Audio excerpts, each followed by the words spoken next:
오늘은 결실하게 되는 좋은 땅이라는 제목으로 하나님의 말씀을 살펴보고자 합니다.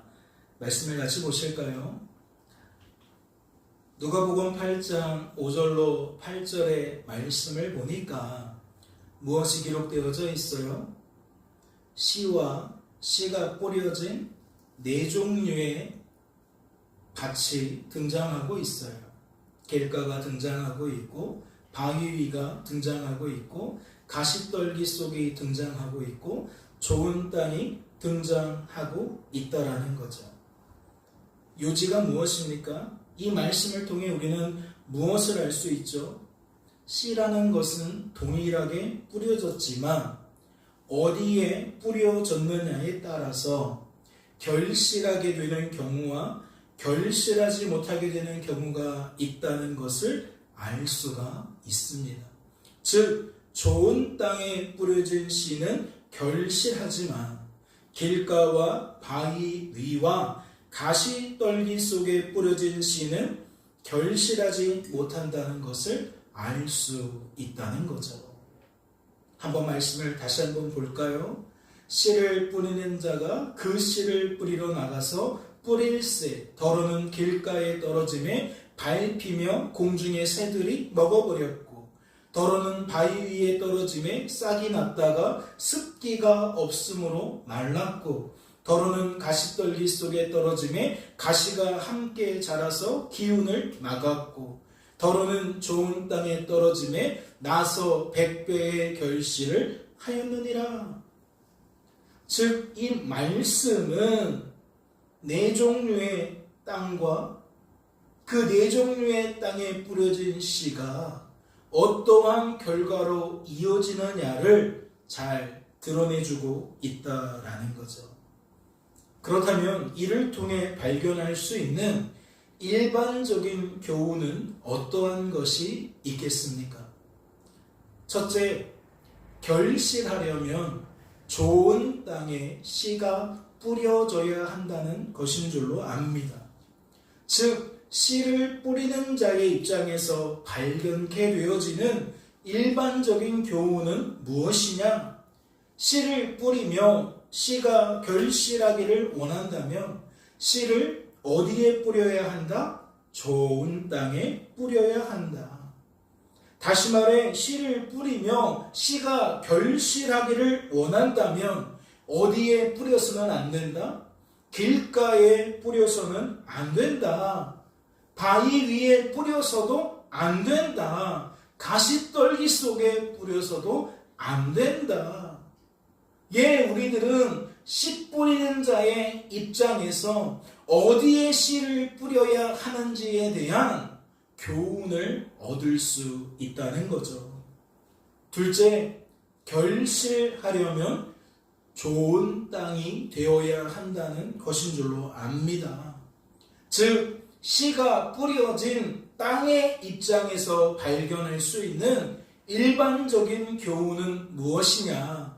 뿌려진 씨를 통해 결실하기를 원한다면 어떠한 땅이 되어야 한다? 좋은 땅이 되어야 한다.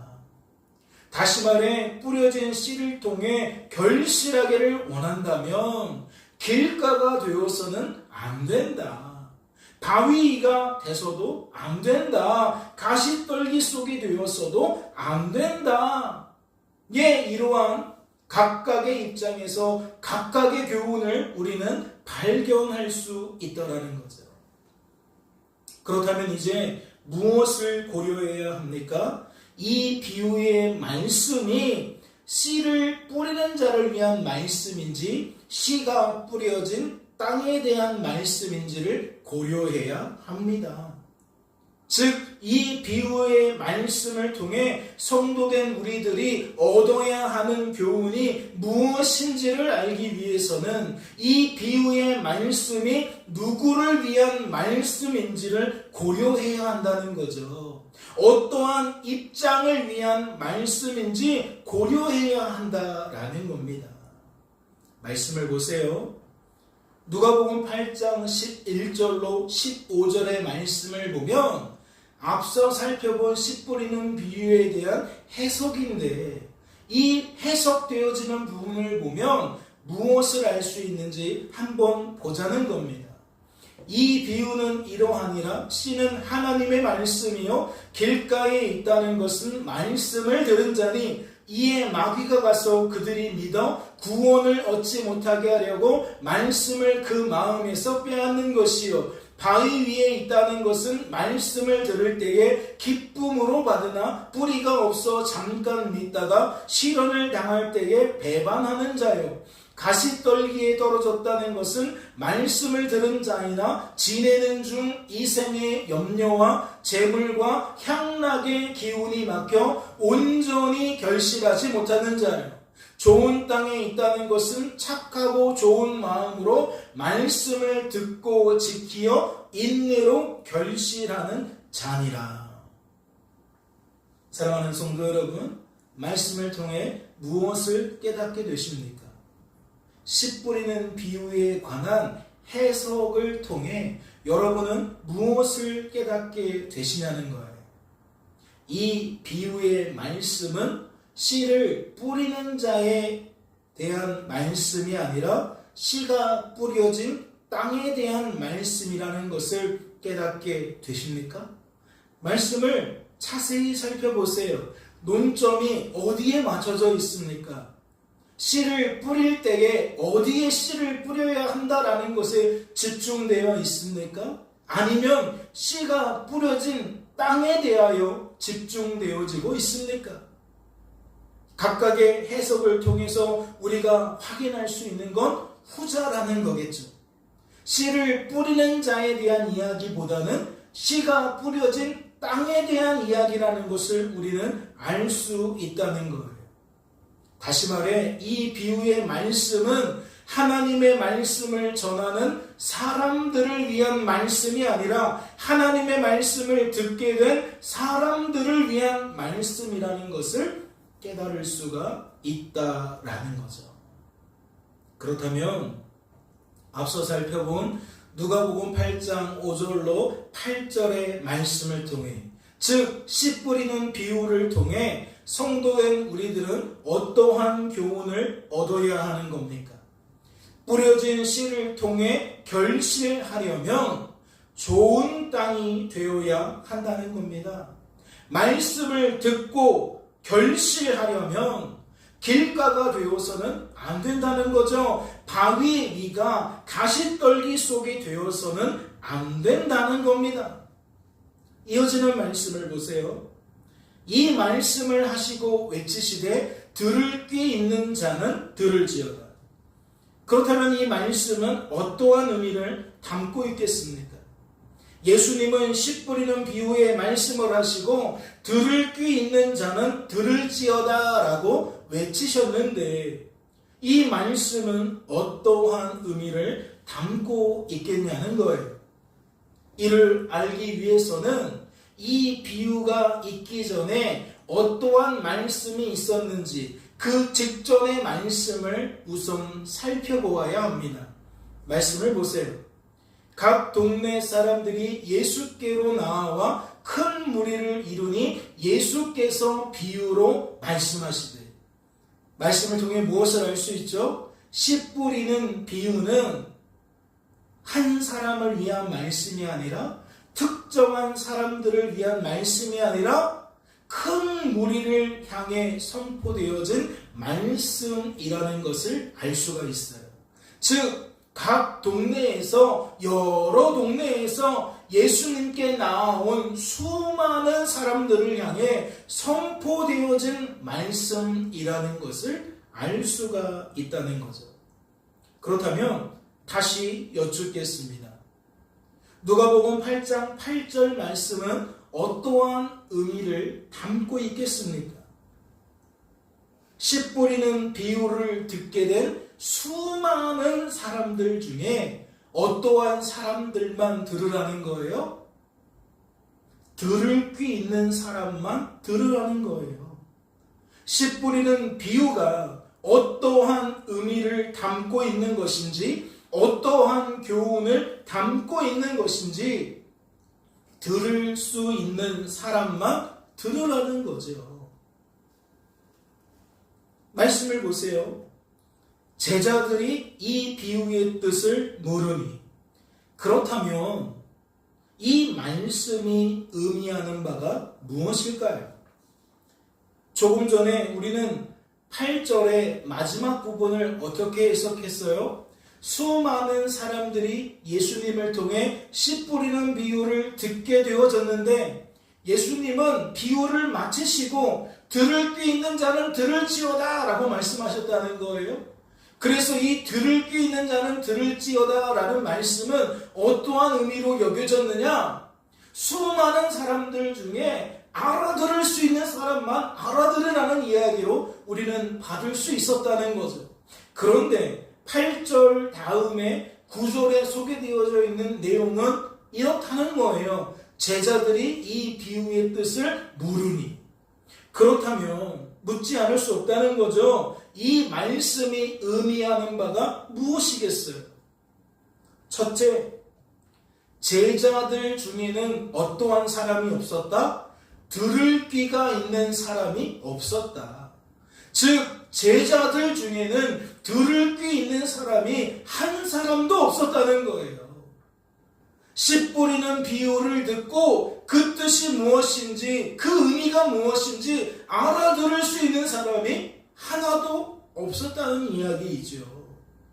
즉 문자 그대로 제자들 중에는 씨 뿌리는 비유의 뜻을 들을 수 있는 사람이 한 사람도 없었다는 겁니다. 둘째, 제자들 외에도 들을 귀 있는 사람이 한 사람도 없었다는 겁니다.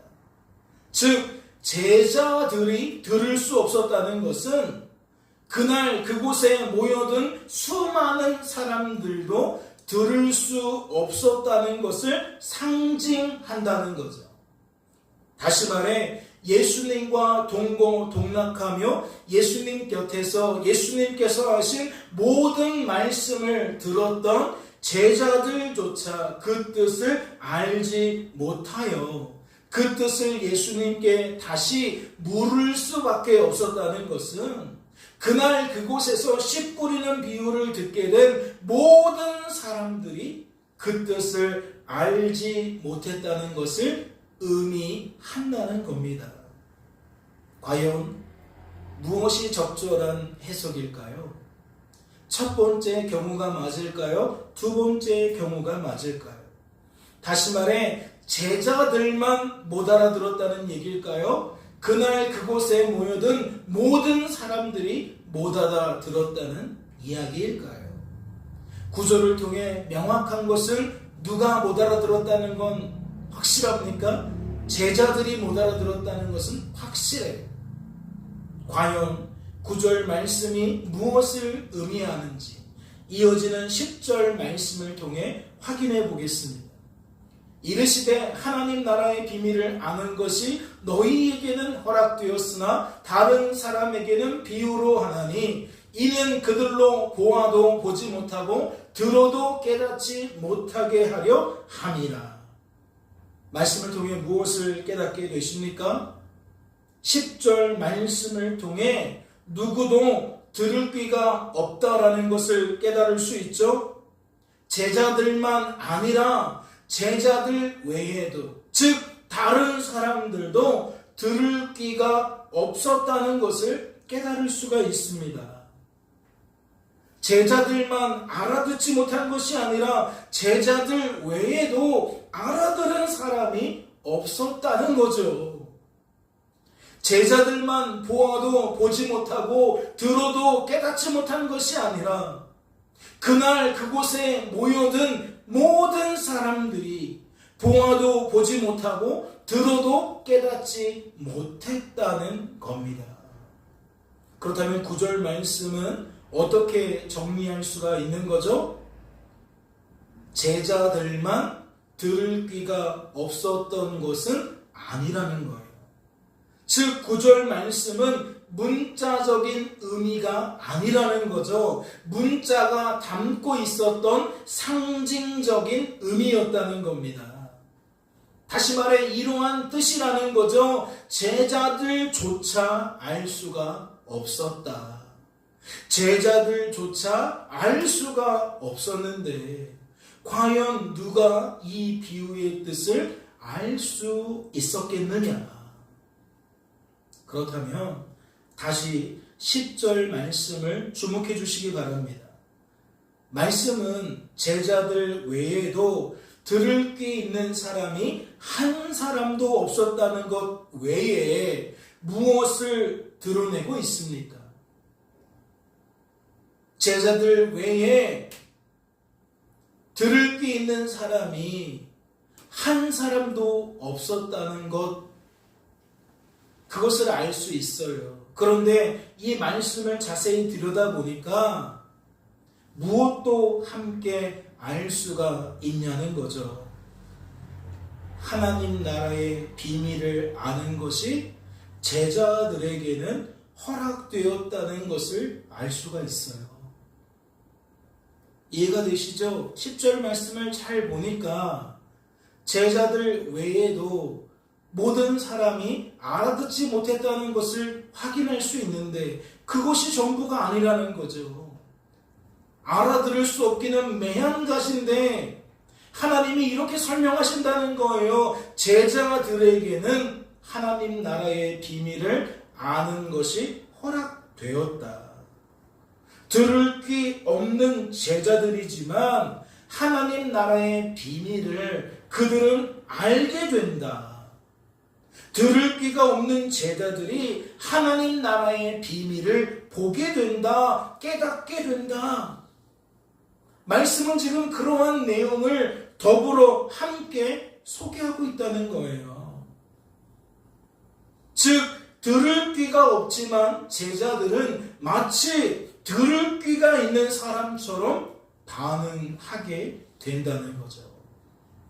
그렇다면 궁금하잖아요. 무엇 때문일까요? 무엇 때문에 제자들이 들을 귀가 없는데 들을 귀가 있는 것처럼 반응하겠냐는 거죠. 어떻게 그럴 수 있겠냐는 거죠. 이어지는 말씀을 보면 그 단서를 발견할 수가 있습니다. 9절에 무엇이 나타났어요? 제자들은 이 비유의 뜻을 알 수 없었다는 것이 드러났어요. 그들은 들을 귀가 없었다는 것이 드러났다는 거죠. 그런데 10절 말씀을 보니까 아니라는 거예요. 들을 귀는 없지만 그들은 알아들을 수 있게 된다는 거죠. 그런데 11절을 보니까 어떻게 알아들을 수 있다는 거예요? 무엇 때문에 알아들을 수 있다는 겁니까? 알아들을 수 없어서 예수님께 물었더니 예수님이 그들이 알아들을 수 있도록 설명해 주셨다는 거예요. 들을 귀가 없는 사람 대신에 들을 귀가 있는 예수님이 이 말씀이 어떠한 의미인지를 풀어주셨다는 거죠. 즉 하나님 때문에 제자들은 알게 된다는 거예요. 하나님 나라의 비밀을 알려주시는 하나님 때문에 제자들은 알게 된다는 거죠. 하나님 때문에 보게 된다는 것이고 하나님 때문에 깨닫게 된다는 겁니다. 그렇다면 처음으로 돌아가서 다시 한번 생각해 보겠습니다. 여러분은 누가복음 8장 5절로 8절에 기록되어져 있는 씨 뿌리는 비유의 말씀을 통해 결실하려면 좋은 땅이 되어야 한다는 교훈을 얻는 것이 특별한 일로 여겨지십니까? 일반적인 일로 여겨지십니까? 하나님이 도우심이 있어야만 깨닫게 되는 것으로 여겨지십니까? 하나님의 도움이 없어도 깨달을 수 있는 것으로 여겨지십니까? 저는 앞서 이 교훈을 어떻게 표현했죠? 일반적인 교훈이라고 표현했어요. 이 글을 읽으며 씨 뿌리는 자의 입장이라면 좋은 땅에 씨를 뿌려야 한다는 교훈을 얻을 수 있는데 그러한 교훈은 일반적이라는 거죠. 이 비유를 통해 씨가 뿌려진 땅의 입장에서 발견할 수 있는 교훈은 좋은 땅이 되어야 한다는 것인데, 이러한 교훈을 얻게 되는 것은 특별한 일이 아니라는 거예요. 왜요? 다시 말해 저는 이 일을 통해 그러한 교훈을 얻는 것이 일반적인 것으로 여겨졌다는 거죠. 생각해 보세요. 농사에 관한 상식을 조금이라도 가진 자라면 씨를 뿌리기 전에 굳어진 땅을 갈아엎으며 땅에서 돌들을 치우고 가시떨기를 제거합니다. 왜 그렇죠?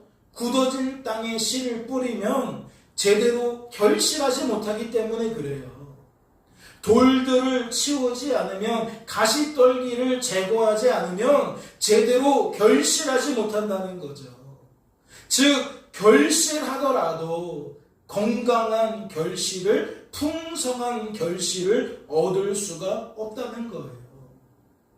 그래서 농사를 할 때에 농부는 수고스럽지만 힘들지만 무엇할 수밖에 없는 거예요? 땅을 갈아엎을 수밖에 없는 거예요. 땅을 갈아엎으며 드러난 돌들을 치울 수밖에 없는 거예요. 가시떨기들을 제거할 수밖에 없다는 거죠. 일반적으로 씨를 뿌리기 전에 누구나 무엇한다? 땅을 좋은 상태로 만든다. 특별한 일 아니다. 일반적인 일이다. 그렇다면 더더욱 생각해보지 않을 수 없습니다.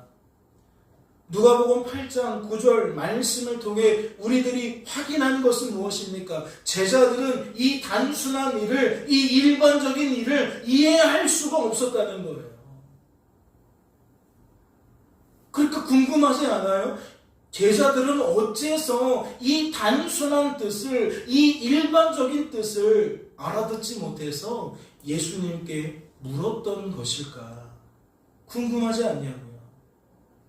그들 중에는 한 사람도 농사에 관한 지식이 없었다는 걸까요? 농사에 관한 상식이 없었다는 걸까요?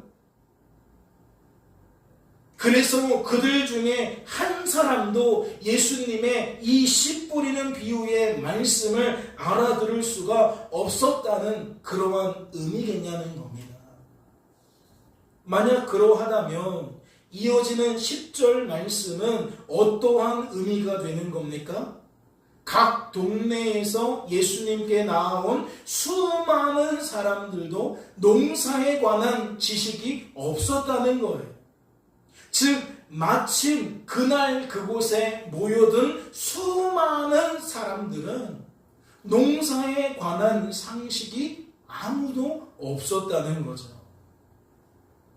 하지만 이렇게 보기에는 무리가 있어요. 그렇지 않나요? 당시 이스라엘이 대도시의 생활을 하고 있었다면 모르겠는데 대부분 생활형 밀착되어진 삶을 살았어요. 가축 기르고 농사하고 물고기 잡으며 살았다는 거죠. 그렇다면 알고 싶지 않아도 그러한 문화권에서 자랐기 때문에 알 수밖에 없다라는 거예요. 그러니 이러한 해석을 하기에는 무리가 있다는 거예요.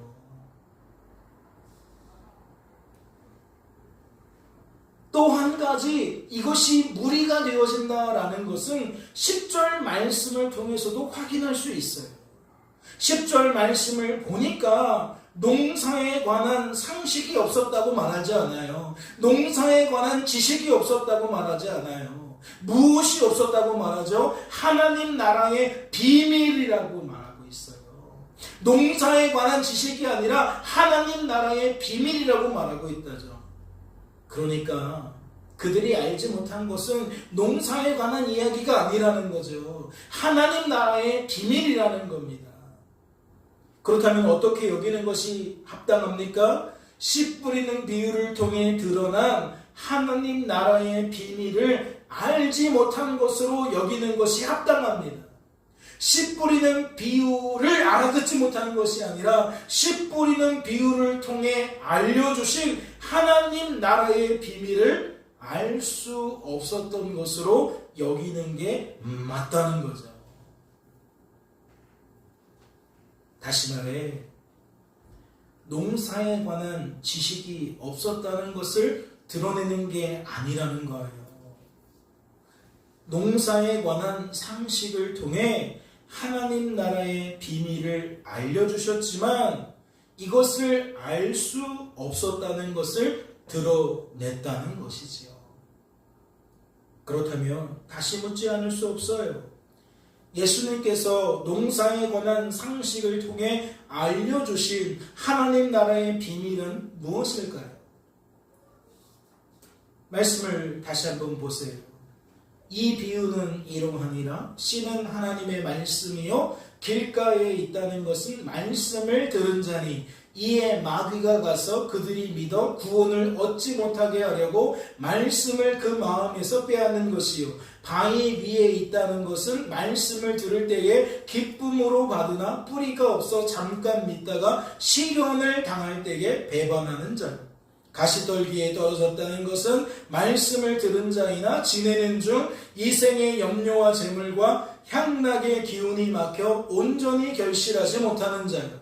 좋은 땅에 있다는 것은 착하고 좋은 마음으로 말씀을 듣고 지키어 인내로 결실하는 자니라.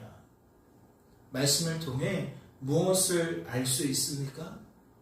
이는 사람이 하나님의 말씀을 듣고 믿어 구원을 얻게 되는 것에 관한 비밀이라는 것을 알 수 있습니다. 즉 복음을 듣게 된 사람이 하나님 때문에 어떠한 마음의 변화를 겪게 되는지, 이를 통해 어떠한 삶의 태도를 나타나게 되는지 예수님은 알려주셨다는 거죠.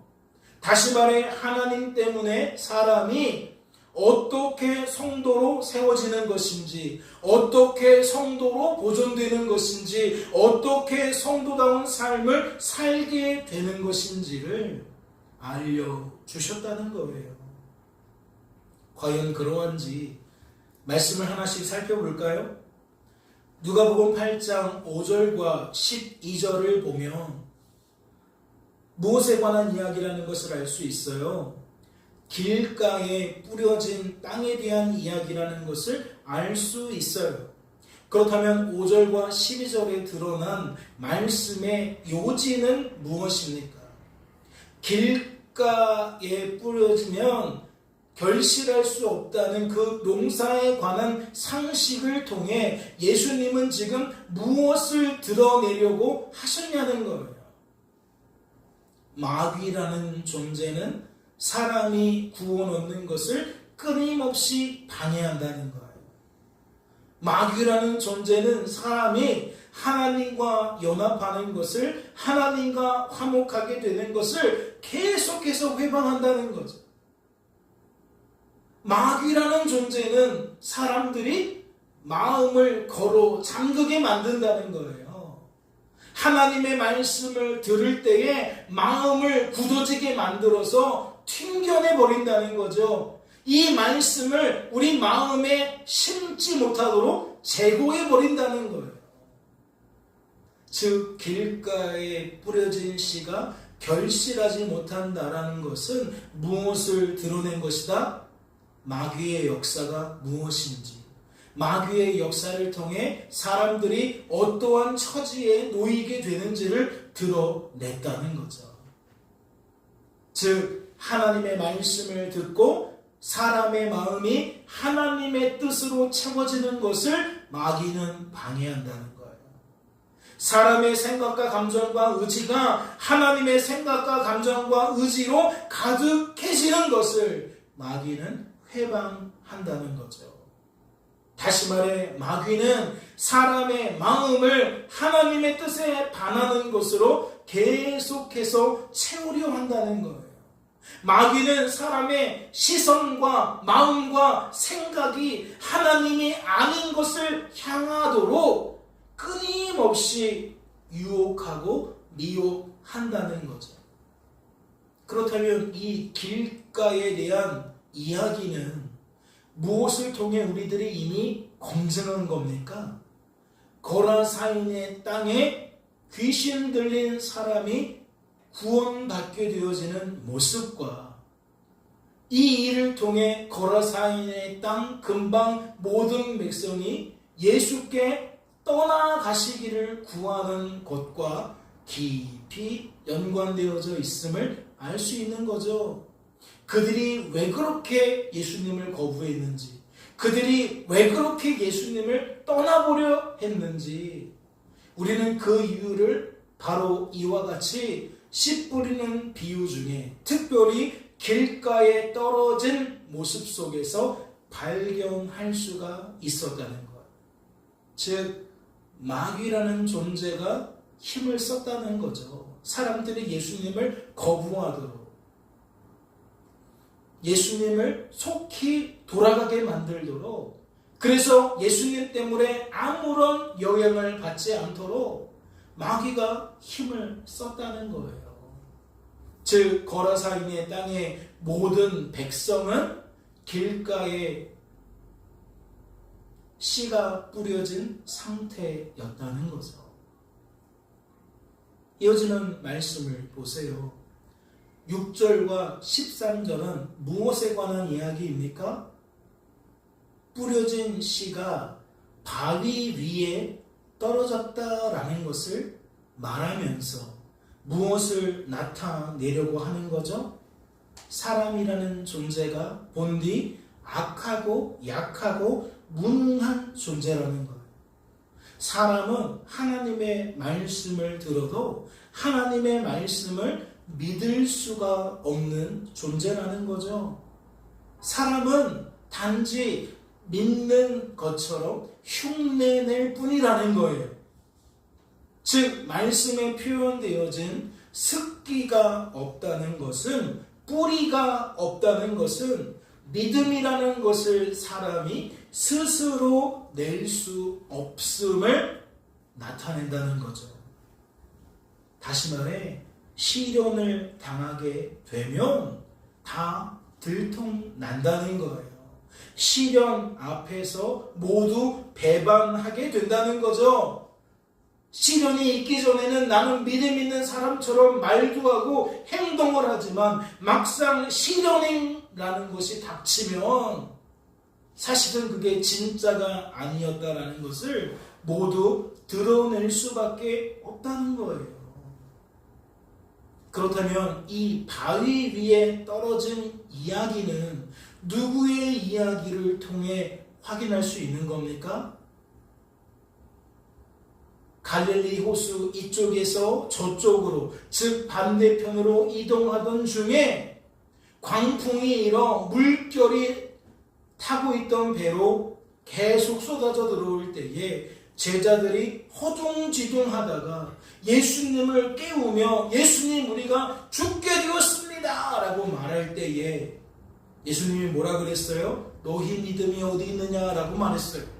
그러니까 지금 6절과 13절 말씀은 무엇과 딱 떨어지는 이야기냐? 제자들이 광풍과 물결을 통해 위태로워질 때에 드러냈던 그 모습과 일치한다는 거예요. 시련 앞에서 배반하는 자라는 것을 여실히 드러낸다는 거죠. 이어지는 말씀을 보세요. 7절과 14절은 무엇에 관한 이야기입니까? 가시떨기 속에 떨어진 경우에 대한 이야기입니다. 그렇다면 이것은 무엇을 나타내는 거죠? 사람 속에 있는 죄가, 죄된 본성이 하나님의 말씀이 결실하지 못하도록 만든다는 거예요. 사람 속에 있는 죄로 물든 생각과 감정과 의지가 사람이 하나님의 말씀을 지키지 못하도록 만든다는 거죠.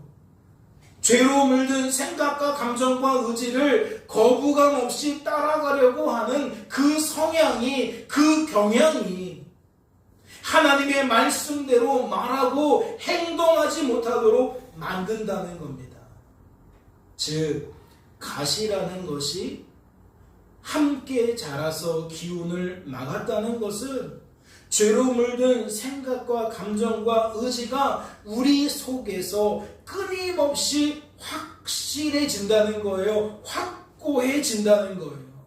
그러니까 어느 날 불쑥 찾아든 하나님의 말씀, 그 말씀을 지키고 싶어하는 생각과 감정과 의지는 막혀버리게 된다는 거죠.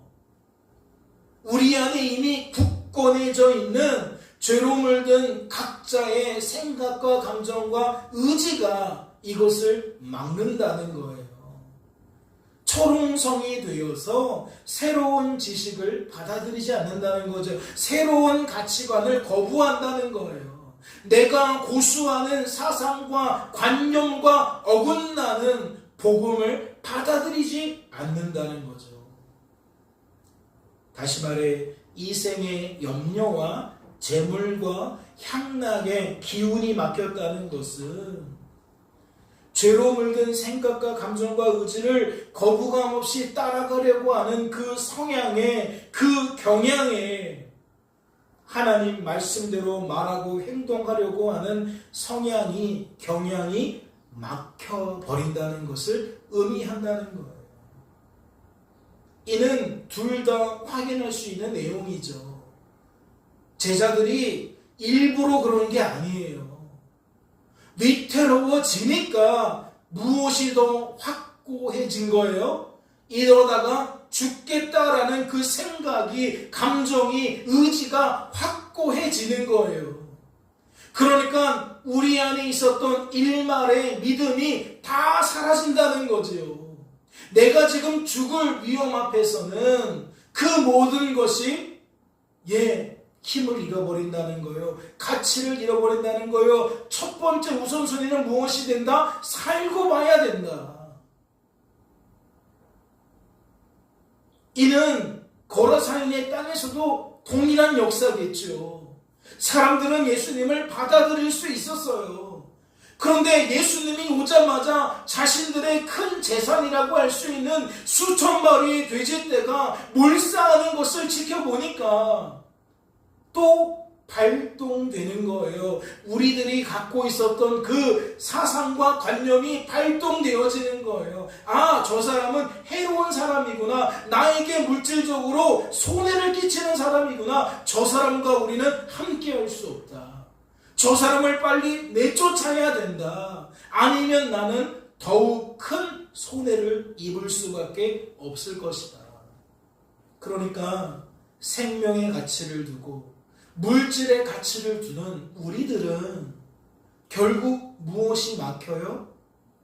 진짜 가치를 담고 있는 복음이 막혀요. 생명을 살리는 복음이 죽음의 그 위기 앞에 막혀버린다는 거예요. 물질의 손해 앞에 막혀버린다는 거죠.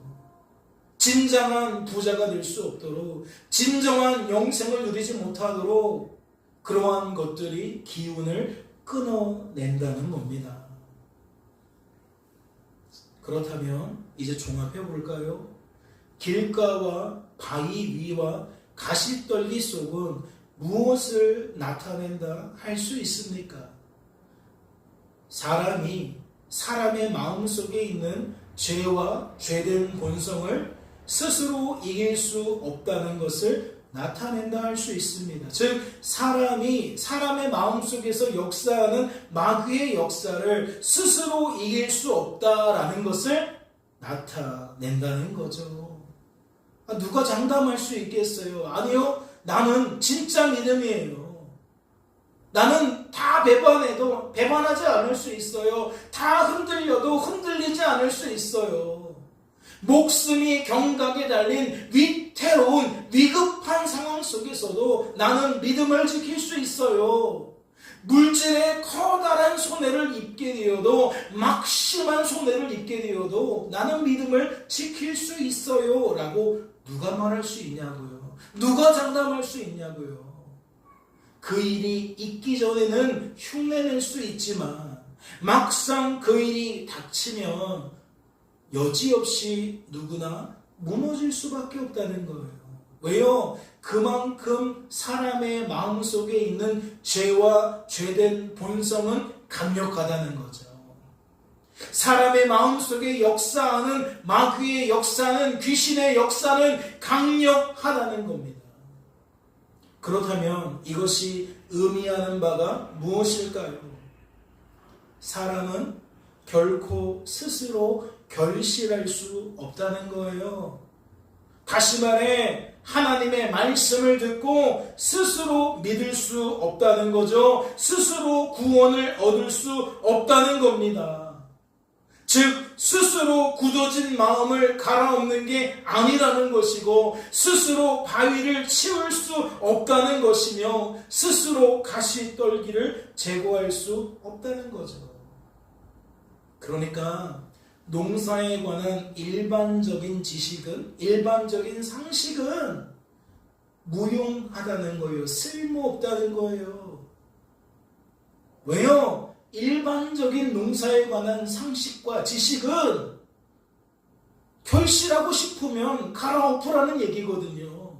결실하고 싶으면 돌들 치우라는 거예요. 가시떨기 치우라는 거예요. 무엇이 전제되고 있는 겁니까? 우리는 원하는 목적을 위해 행동할 수 있다는 거예요. 즉 갈아엎을 수 있다는 거죠.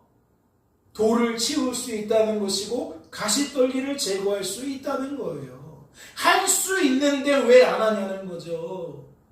결실하고 싶다면 할 수 있는 그 일을 하라는 이야기가 되는 겁니다.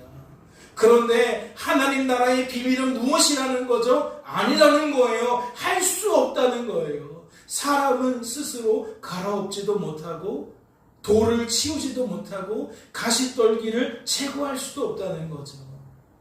즉 마귀의 역사를 감당하지 못한다는 거예요. 죄를 이길 수 없다는 거예요. 죄된 본성을 거스를 수 없다는 거예요.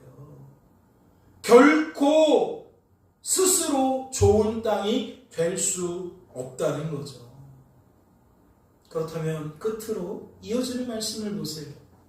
더러는 좋은 땅에 떨어짐에 나서 100배의 결실을 하였느니라.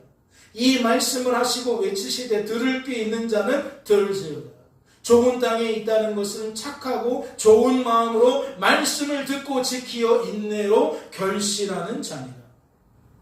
그렇다면 이것은 무엇을 나타내는 것이겠습니까?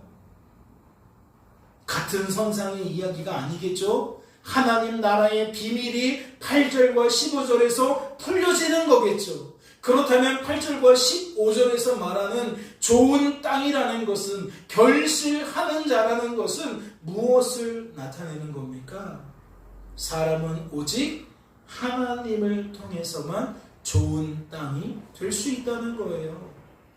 사람은 오직 하나님을 통해서만 결실할 수 있다는 것이지요.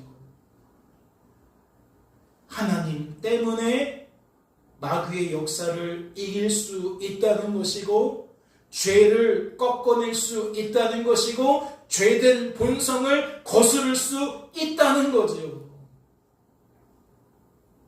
즉 하나님의 은혜가 아니면 결코 성도로 세워질 수 없다는 거예요. 하나님의 호의가 아니면 결코 성도로 보존될 수 없다는 거죠. 하나님의 자비가 아니면 결코 성도다운 삶을 살아갈 수 없다는 거예요. 그러니까 제자들이 스스로 회개한 게 아니잖아요. 스스로 찾아진 게 아닌 거잖아요. 오히려 예수님 때문에 찾아지게 된 거죠. 예수님 때문에 회개하게 된 거예요. 이는 누구도 마찬가지입니까? 귀신이 들렸던 그 한 사람도 마찬가지인 거죠. 모든 사람들이 예수님 떠나기를 거부했는데, 예수님 떠나라고 요청했는데 귀신 나간 사람만 예수님과 함께 있기를 요청했잖아요.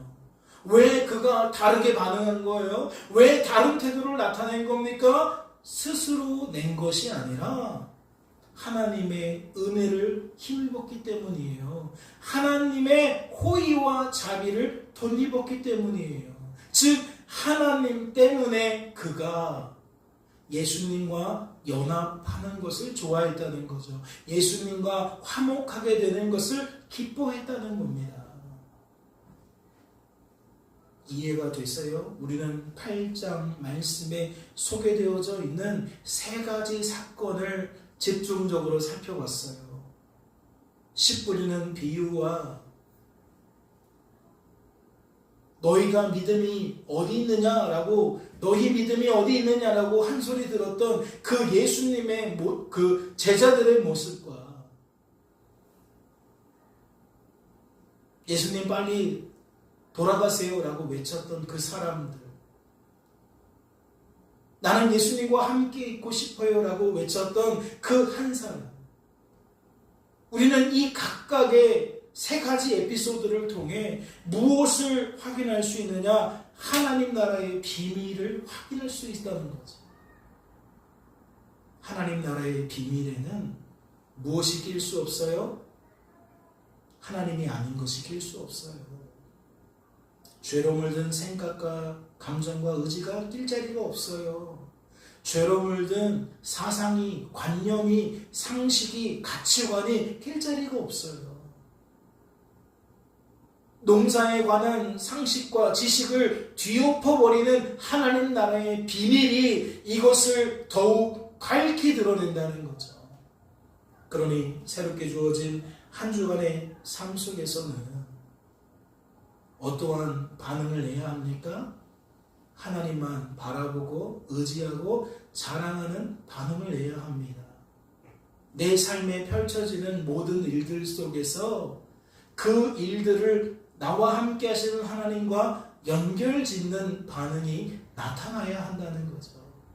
하나님께 물을 수도 있어야 한다는 것이고 하나님께서 하신 것으로 여길 수도 있어야 한다는 것이며 우리의 입술은 하나님께서 하셨습니다, 하나님 덕분입니다 라는 찬양이 멈추지 않아야 한다는 겁니다.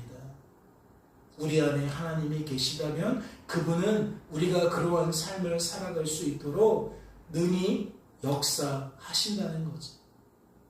하나님의 손길을 따라 성도로 세워지고 보존되고 성도되어지는 삶을 살게 되는 저와 여러분 될 수 있기를 주님의 이름으로 소망합니다.